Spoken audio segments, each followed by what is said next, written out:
Hi. This poem is called The Touch of Spring. Surely has the touch of spring, flush with diaphragmatic breaths, stirring wind whirls, like the white gloves, wand-waving hands swirl and flourish to make bunnies bound and doves depart, magic top hats.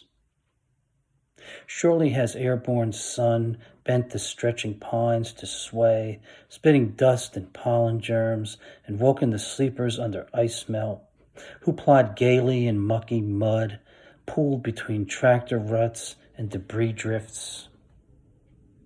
Surely I and the beaver who chewed old toothpicks, slow burning the fat of his ass paddle in bleak, dank standard time, imprisoned in the familial lodge, driven now by diurnal urge, the curse of perpetual diligence, working while we would rather be basking. Surely this surging growth is rage palpate, welling, splitting ribs like spent snakeskin, and stealing speckled eggs from unprotected nests. Surely the roots that tap where last year was fire and fear, like my blistered lips that flap, if only to smear what I once held dear, slamming the door on what I abhor, staining in taint the saint that I ain't. So there's a view of spring, I suppose. The funny thing is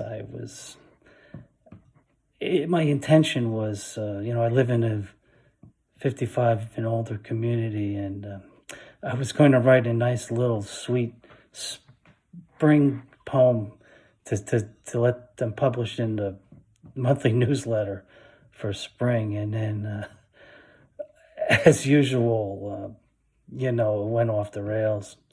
And I started thinking about, it's one day we're driving down the road and Joanne and I were like, oh, look, the trees are budding inside. And you think like these thoughts like, oh, things are turning to green and things are budding and all. And everything that's been asleep is coming to life. But then not everything was asleep in winter, right?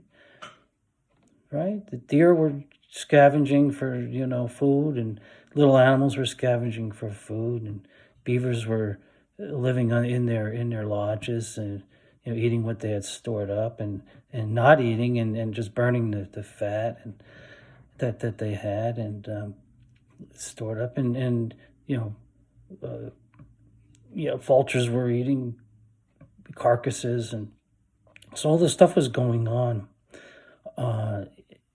So things aren't just coming to life; things are always alive, but the surge in spring, is an incredible, powerful thing, and obviously, but it's not all. It's maybe not all it's cracked up to be. I mean, it's a violent urge in many ways, and a surge in violence in the natural world, and obviously in the human world too, as you see the crazy shit that's going on,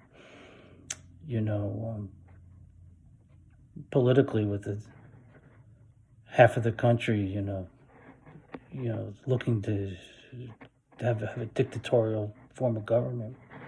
What's the urge behind that? I don't know, but it's the touch of something, some touch of madness. Anyway, there you have it, touch of spring.